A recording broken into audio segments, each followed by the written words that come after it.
Hello and welcome to lesson 10. In today's lesson, we're going to go through lead generation and websites and all of that funnel stuff that everybody talks about. So it's not as complicated as it sounds. We're going to go into more of the technical, timeless stuff and less about the algorithm and things that are likely to change in a moment's notice. So let's start with your website. Your website is like your glossy magazine in the cloud. That's what people come and read to understand a little bit more about you. It tells them what you do, your products, your services. It talks about your team, your culture, and it puts a bit of a face to a name. Ideally, you've got lots of photos of you and your team just to really humanize yourself on the site. Now, there's different types of websites. You've got your static websites, which is just your basic information site. And then you've got your e-commerce sites or your community platforms, or you've got applications that generally run in the background. So typically you'll find a fast loading static website as the front end to everything else. And then it'll have buttons to the community, the application, the blog, and a whole bunch of other things in the background. And the idea behind that is to keep that magazine site or that brochure in the cloud loading really, really fast. In fact, if it takes more than 3 seconds to load, most people have clicked away by that time. So you need to keep it light, you need to keep it simple, you need to not overdo the content. You really just need to get people onto your ecosystem. And as soon as you can start communicating value as to why someone would want to continue to read, then at that point they're happy to wait an extra second or two for that other thing to load. But that first page is critical to be absolutely lightning fast. Another concept I want to share with you is the subdomain concept. Now, if you've got other tools, other platforms, be it your e-commerce site, an app that you've built or something like that, you want to run it on a subdomain of your primary domain because it's going towards your branding. So your URL or your TLD, top level domain, ours being relevate.com.au, can then have subdomains such as community.relevate.com.au or join.relevate.com.au. One of those is a community platform and the other one is a landing page. But whenever we're driving traffic to those landing pages, it's telling Google, Bing, any of those search engines that that page or this top level domain and everything about it is really important. So it's actually quite valuable to tie your domains together to be able to get that overall SEO value. Now, when you're on the website itself, I think it's important to separate the idea that the website is there as like a general information flyer, like a catalog. People go there because they don't know what they want. But most of the time when people are clicking around on the web, they're looking for a specific thing. They're not just going to accidentally stumble onto your website. Perhaps they might do later on after they've discovered that one thing they're interested in you for. Then they're going to go back to see what else you've got. And that's when they're going to go to your main website. Most of the time when you search for a software or a platform that you want to buy, the first thing that comes up is an ad. And on that ad, it's a very specific landing page. They've removed a lot of the items from the website. They're only talking about that one thing that you searched for. So you might be saying, I want to buy a project management software. And so it's really just narrowed down to someone hunting for project management. And your platform, should you have a software, or apply this to any other product or service. But that one thing that they're trying to solve, I'm sure that there's other things that you do, but that landing page is really just targeted at a small set of keywords because 70% of people buy to solve a specific problem, not necessarily every other problem. And that goes to the broader marketing conversation is you should not be trying to say, here we do this, we do this, we do this, we do this, we do this. If you go into a shop and you see everything, people understand that they're there to browse. But when you're having a conversation where you're trying to quickly grab that information online, maybe in a conversation, you should try and establish what it is that that person wants to hear. So by narrowing down that set and building what's called a landing page, now we've really cut down the irrelevant information. We've got testimonials that are very specific. But at all times, the landing page can lead you back to the main website. And that's when they get to discover the rest of you. So on that landing page, it would ideally be a subdomain of your main website, or it's on a page of your main website. So the difference being that one is a completely separate framework and the other one is a page or just part of your normal website, like a services tab, for example. Now, on the home page, however, you might want to have broad enough information to sort of say, here's a link to more information over there. Here's a link to this service that we provide. Here's a link to another platform that we have. And you're kind of giving an indication that you're much bigger than just that one thing that they've come to you for. And on that main page, this is where you get to tell the story. This is where you get to convince someone that you're worth listening to, that you're worth paying attention to.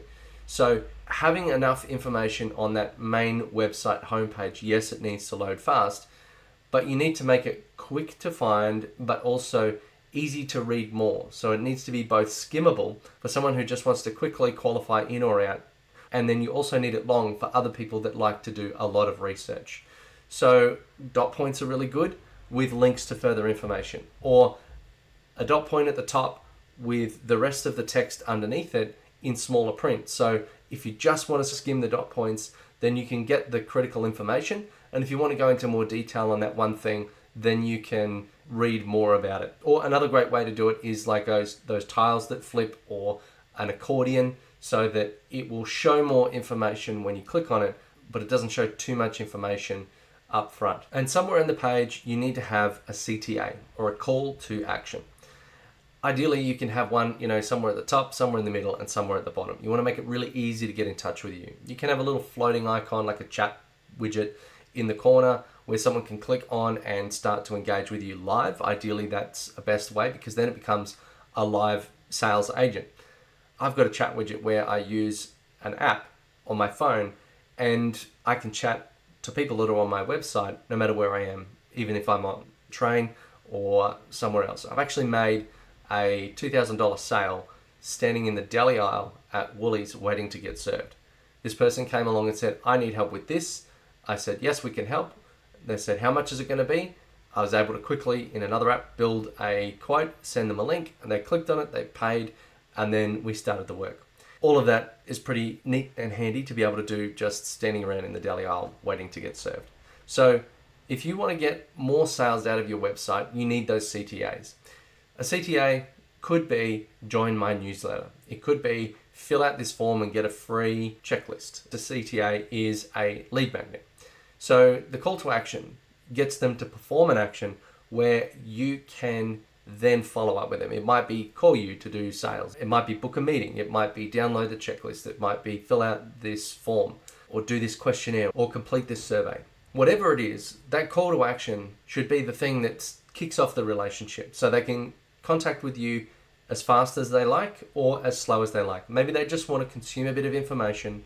They want to suss you out a bit more first before they actually go and take action and do business with you. So having a call to action that is simple, low risk, is more likely to convert than click here to buy my $5,000 service. So all it's designed to do is enable you to get into a sales conversation eventually. It may mean that they have to get a few emails first. It may mean that they get a few text messages, visit your website a couple times before they do, watch a few videos.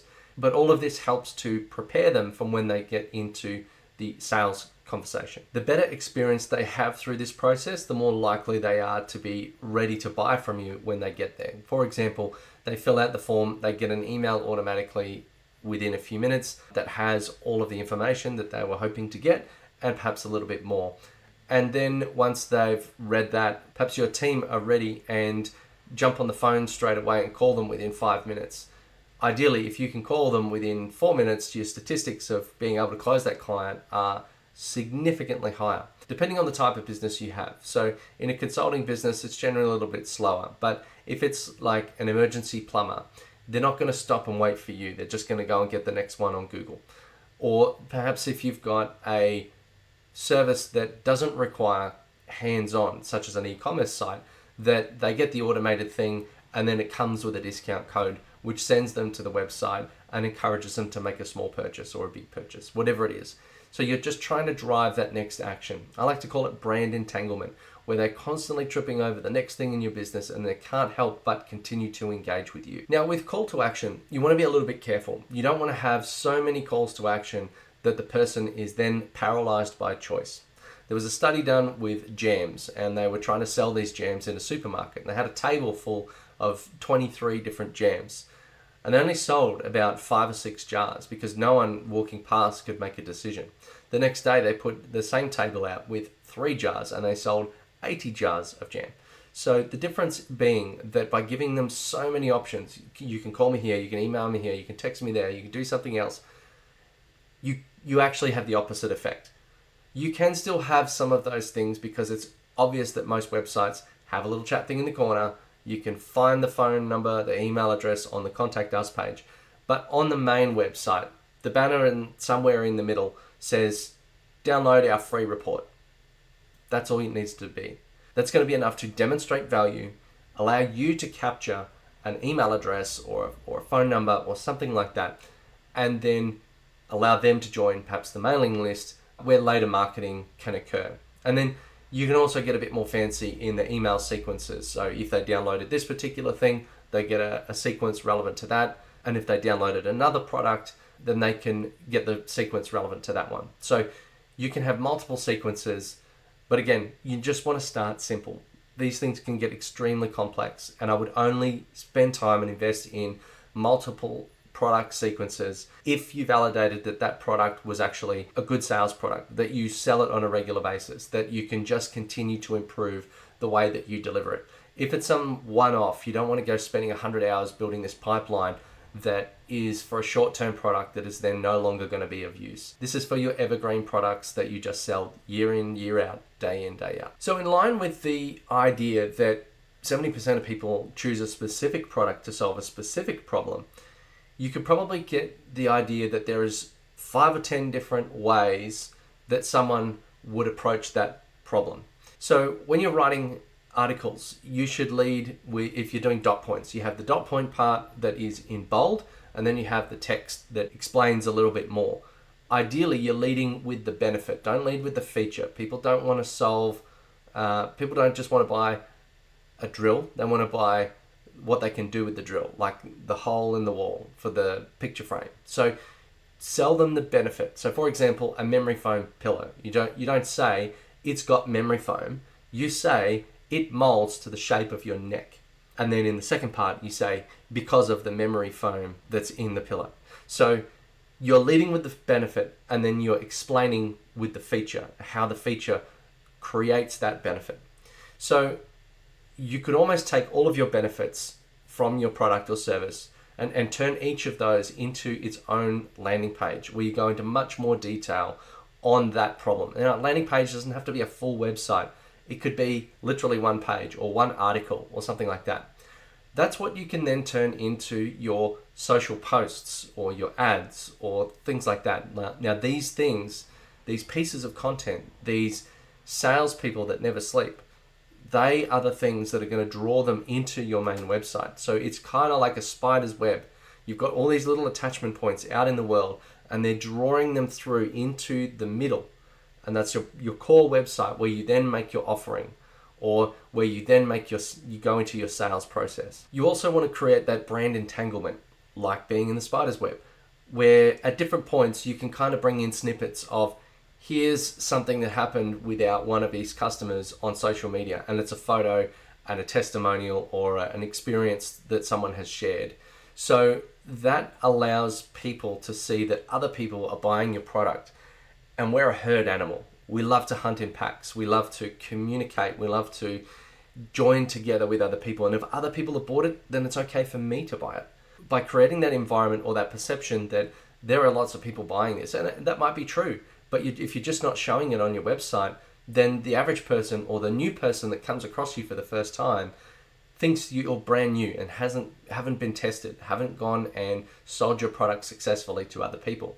So you need to go and capture those testimonials and bring them back onto your website. A concept I want to share with you is UGC, User Generated Content. This stuff is pure gold. Yes, there is a risk that your brand gets interpreted a different way, but I would say that that's probably the best thing that can happen, because user-generated content is when people are talking about you, your products, your brand, and if you are harnessing that conversation as content, then that conversation is like gold. It is 10 times better than what you could ever say. Someone else talking positively about your products or brand is far more effective than you talking about your product, service, or brand. If I'm promoting myself, then people just see me as that their motivation is they've got to try and make money, so they're just promoting themselves. It doesn't mean that that product or service is good for me. But if somebody else goes and says, this product or service is absolutely amazing, then it's kind of like that third-party independent review, and it has a higher level of trust. So you should definitely try and generate a conversation around your brand. Get people excited. Don't talk about the features. Talk about the benefits. Tell a story about how it has helped so-and-so achieve X result and what that has done for them, how their life has changed since then. That's going to be so much more effective. You know, I was talking to someone who was in our business community the other day, and they said, I've been in the community and I had this other conversation and I approached it in a totally different way and it had a significantly better result. That story could be captured in the community. It could be captured on the website. It could be captured in the testimonials. Those sorts of experiences help excite everybody else around to be ready to buy from you or to work with you. It becomes less about the price. It becomes more about the transformation that they get. So getting back to your website, you don't want to be too cluttered. You don't want to give people too much information in one go. It needs to tell a story. It needs to grab attention really quickly. Then it needs to give them the highlights of how people benefit of working with you. Maybe even call out the problem. There's an acronym called PASSA, P-A-S-S-A, and that stands for problem, where you highlight the problem that people are going through. Aggravation, that is where you really dig into that problem and why it's so painful and why you need to just get past it. Solution, that is the thing that is going to do it. Now, the solution can be dot points. It can be a list of things. But the solution as a section is kind of like how you solve the problem that you just highlighted and then went into detail on. Social proof. Social proof is where you are getting testimonials. This person tried this and they got that result. And then action. That call to action, that last component is the thing that you want them to do. And remember, only give them one. For example, you can't sleep at night, your neck is hurting, and it's making you frustrated. That's the problem. The aggravation could be you toss and turn all night, your wife's getting frustrated, she keeps kicking you in the night to stop tossing and turning because now it's disrupting her sleep. And because you're tired, you're getting frustrated, you're getting angry at each other, the kids are not happy.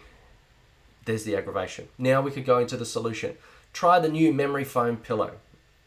Now we've kind of highlighted the solution. Now remember, I went into the benefits and not the features as an example of what you should be doing in terms of the dot points. So the benefit might be no more sore neck with a new memory foam pillow. You could say no more sweaty neck rash because of the cooling technology. And you could go into more detail on those solution sets. Social proof could be Jerry's never slept better because he hasn't been kicked in the ribs by his wife because she can't sleep either. And then the call to action could be click here to get yours now. And then take them to the e-commerce site where they can go and buy that product. So you can understand that telling of a story, that could be as short as a few lines or as long as a few paragraphs. So getting the story right, and I think if you have it so that it's broken down into very skimmable chunks and you can read it really fast. These are basic copywriting techniques, but it can really help you with the ability to build content, not just for your website, but for your newsletter, for your social posts, for absolutely anything, emails that you send people on a one-to-one basis. It really just helps people take their brain through that journey to be able to get to the point of sales. On the concept of skimmable, your website should be easy to look at. Not too many garish colors that are conflicting with each other. You don't want red text on a green background. It's really hard on the eyes. You want it to be a little bit light and a little bit of space. You know, I think when people just pack so much information in, they actually devalue it. In fact, there's so much information that people want less. They just want to get to the point, the TLDR, the too long didn't read. So the faster that you can get to the value, the better. And think about why people are coming to your website. What problem are they trying to solve? Like what I was talking about before with the copywriting thing. Is there a problem that they identify with? Like business is lonely at the top. That could be something that you could use for business owners that would resonate that. They get to the website and they go, yeah, you know what it is. And then you go into those dot points to say you're constantly making decisions on things you don't fully know or understand yet. You have to do it yesterday. You have a team that are constantly asking you for how to do things. You have imperfect information and yet you're expected to know everything. So those kinds of things really call out that person. If that's really relevant to them, then that's what's going to grab their attention and go, I'm going to keep reading. So another concept is starting right in the middle of the story. So don't go, once upon a time, on a cool summer's afternoon, John walked into the house and discovered the oven was on fire. So that lead up, that preamble of once upon a time, blah, blah, blah, is going to lose someone. They're going to look for the first 2-3 lines, go, yeah, bored, and move on. So if you start in the middle of the action, in the middle of the story, he walked in and the oven was on fire. Jane was in the corner crying. Smoke was filling the room. What happened next will shock you. Or something like that. That sounds like a very spammy way to approach it, but you get the idea. If you start in the middle of the action, if you get to the point, that's going to grab attention. It's going to keep people wanting to read. Another very important component is really understanding your audience. How do they want to hear things? How do they want to read? What language makes sense to them? Don't go talking to them in your really highly technical jargon, because people may not be solution aware. They may not know. And I talk about solution aware and problem aware, or not problem aware, means that I'm frustrated, something's not working, I don't know what it is, but I am annoyed. They know they have a problem. So to become aware of what that problem is, you need to make them problem aware, to say, well, the problem you're having is this. You've got too much information coming at you. Now they're problem aware. You haven't solutioned for them just yet. You haven't said how to resolve that issue. Here's this tool the way you can shortcut that. You are identifying the fact that they have a problem. And if you can get that, you're going to have a much bigger audience than the ones that have already determined that they have this problem and now they're evaluating solutions. However, if you help them find or nail or name what that problem was, then you are more likely to be selected as the solution. However, if you are getting them at the point where they're already looking for a solution, they're already evaluating you across 10, 20, 30 other providers. So at that point, it's a lot harder of a sell. So you need to make them problem aware, talk in language that they understand, make it really clear and help them resonate with, I have that problem. That's what I was talking about before with the PASA, the problem, aggravation, solution, social proof, is you're tired and cranky because you're not getting enough sleep.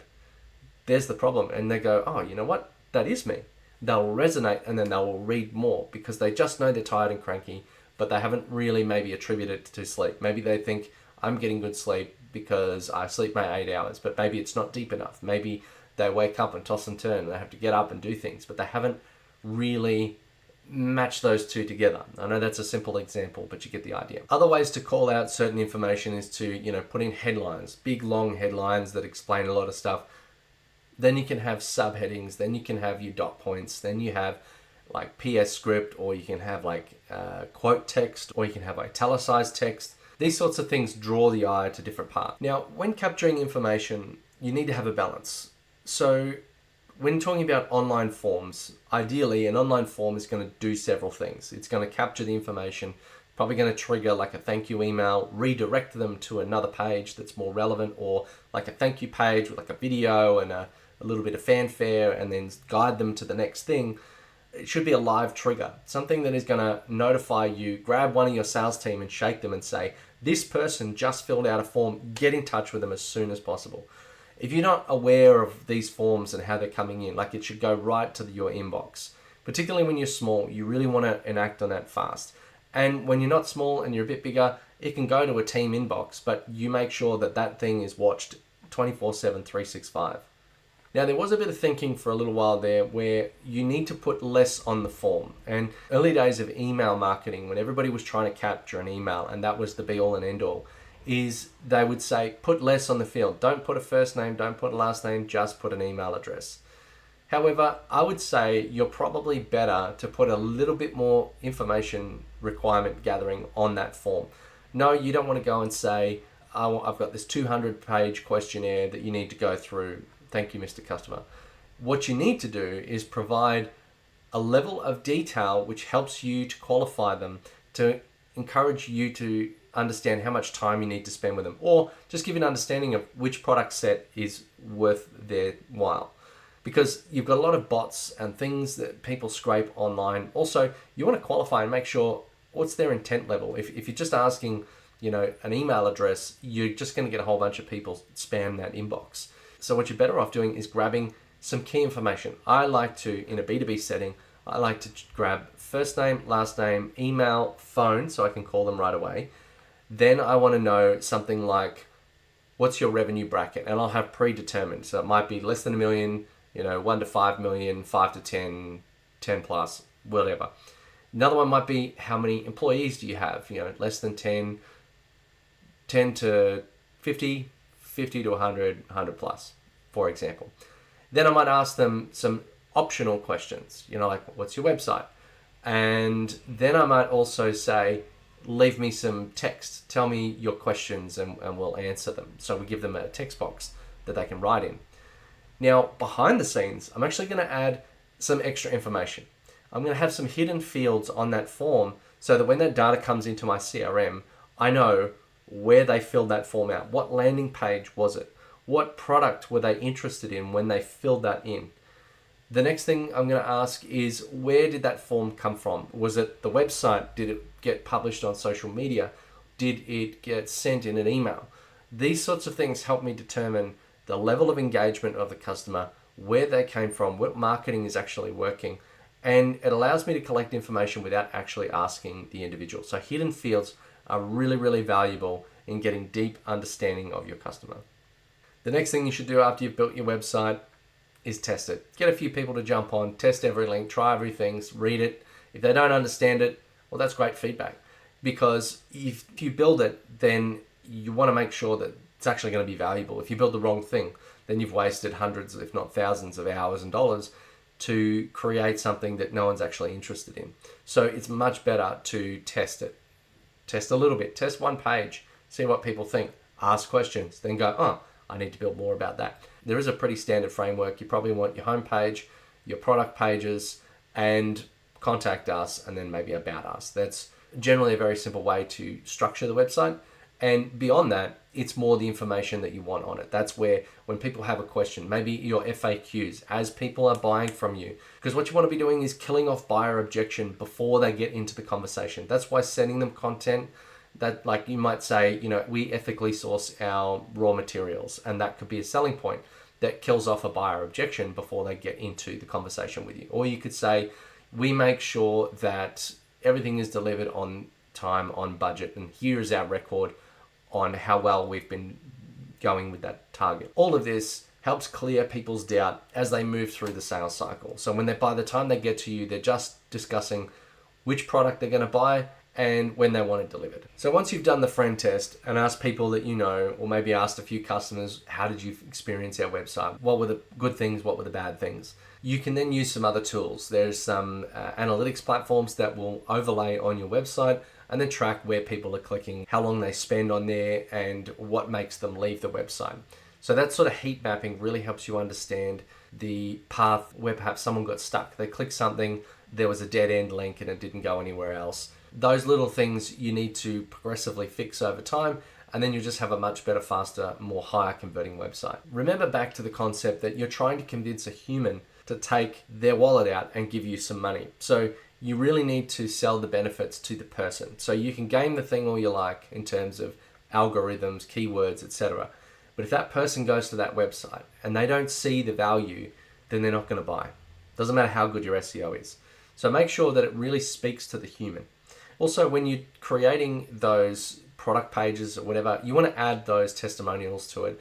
You want to add that PASA, that problem, aggravation, solution, social proof, and action. That's going to help you to make every page sell. Another concept I want to share with you is owned media versus rented media. Owned media is something like your website where you've built it and you get to control the content. Rented media is kind of like your social media. So if you're going to go and create audiences and you happen to do it on Facebook, on LinkedIn, on any of these other channels, then it's going to be a rented audience. All they have to do is change the algorithm, or maybe people fall out of love with that platform, whatever it is. But for whatever reason, that audience is not yours. So you need to try and convert them into your own space. That could be getting them onto your blog. It could be getting them into your email newsletter. It could be getting them onto your website. Maybe you've got an online community, whatever it is. But by getting them in your ecosystem, now you have control. Now you can better communicate with the audience. You don't get your posts cut and have to then pay advertising dollars to get anybody to see it. So you need to make sure that that owned audience is people that actually like you, care about you, and then they help you generate UGC, user generated content, which then helps attract more people. So the cycle is where they're constantly stuck on your site or stuck in your ecosystem. Not in a bad way, but that, you know, you're not linking out to other platforms where they're then going to go and disappear. There's so many distractions on Facebook, LinkedIn, etc., that it is far better to get them into your ecosystem and then retain them as long as you can. So a little bit more on the social media. Now, you want to try and create authenticity. You know, like gone are the days where you just post endless photo memes and things like that because everybody's doing it and they don't get any reach. What's far better is to create content that contains you, the real you. A photo of you doing something in real life, serving a customer, helping clean up rubbish, whatever it is, something that's going to build that relationship. Show behind the scenes action shots, that sort of stuff, because this is where you get to build relationship with the outside world. A great way to do that is through video. And whilst I'm doing that now, and this is recorded and I'm going to be editing down, another great way is live video, because it's like they're in the same room with you. Potentially, if you can get up enough audience, you can have them live engage with you, ask you questions, and you can actually answer in real time. And they get to see how smart you really are, instead of I planned, scripted, and recorded this video, whereas in a live stream, it's off the top of your head and you get to answer in real time specific to that person's issue, drama, problem, whatever. Now, you might need a bit of practice. You might want to take some media training, whatever it is. But if you can build that muscle, that is incredibly useful, because not everybody has it. One of people's greatest fear is public speaking. And well, if you're a business owner, you need to get over that. You're in the front, you're a leader, you're going to talk to the public. You're going to talk to your customers, you're going to talk to your staff. One day you might be doing press releases. So if you can get over that early on, get in front of the camera, that's going to stand you in good stead for the rest of your career. Now, thinking on a more broad scale, you've got your website, you've got your social media, and whilst advertising is generally the fast way to go, you probably want to have a healthy mix, in that you shouldn't be spending all money on ads. You also shouldn't be doing everything on organic growth, because organic growth is good and it's more valuable over the long term, but it's slow. And it's really hard to test organic content if you don't have an audience coming to look at it and give you the feedback, either in their analytics as to whether or not they stick around, read the next thing. So I think a healthy mix, you should always have some level of advertising just to keep some new faces coming through the door on a regular basis. Some of them are going to stick around. Some of them are going to find you organically because of their search. You should think about that you need to educate the market. Advertising helps you expand your reach on that. But broadly, you're educating the market, you're bringing them into your ecosystem, and you're showing them what you have on offer. So the more people that you can show, then educate, then offer, then the more that are going to make the decision to buy from you. So if you grow that sequence at all of those scales to try and drive business toward you, then you're going to have a much better chance of growing your business than if you just did advertising, because, well, let's face it, it's really expensive. And as soon as you turn that advertising off, it all goes away. Or spending all your time doing organic growth, which is the better for the long term and becomes more of an asset. But if you spend all your time doing that early on, you're going to do a lot of work with no customers and you're going to be very much in the negatives. So a healthy balance helps to create a cycle of growth that is much better in the long term. And as you get people coming to your site, you need to capture them better. Hence your landing pages, your website forms, your email lists. And then you need to market to them better and convert them better and educate them better. So they might see the ad, come to your landing page, sign up to your mailing list. Then they might start getting email sequences, which then drive them to come back to the website. They've gotten some value, they've gotten some education. Now they're going to reach out to you. Now you're starting your sales process, you're giving them more information. They've had enough time to evaluate you, figure out who you are, make sure that you're going to be the right fit for them. And then they're going to go and make the purchasing decision. So now you just need to do all of those things at scale. And remember that the best content is not yours. It is your users, it is your customers, it is your employees. Other people talking positively about your business and your brand is far more effective than you. So try and create a movement. Try to create a customer community where you've got people coming in and maybe they're advocates and they're talking positively about your brand.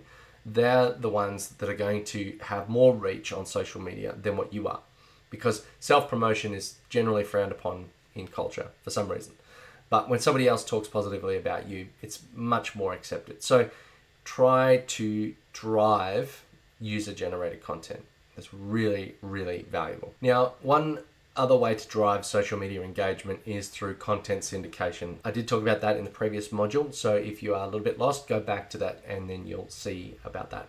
There's also the posting tools where you can post onto one platform that will then post onto 5 or 6 other social media platforms in one go. So that helps just reduce your time in the practical delivery of the content. And while everybody is being educated to, marketed to, sent to your website, the thing that you really need to do is be building your database. All of that information should go into your CRM. That is where you can actively capture, measure, and move these people forward through the sales process. If you're not doing that, then all of the website, forms, etc. are literally a waste of time. All of that is just the precursor to the start of the sales conversations, which is what happens in the CRM. So you need to be driving people to that. At all times, you should be looking for how we can capture, how we can nurture, and then how we can have sales conversations, which then lead to sales closing, more products, more services that they buy over a period of time. And your content should not only be for the now, it should be for the future. These people are going to become referrers. These people are going to be your future user-generated content producers. So you need to make sure that you are creating this ongoing waterfall effect of customers buying from you, becoming content advocates for future customers who then come and buy from you, who then become content advocates for future customers, and so on. So, thank you for watching. That is today's lesson. You take care.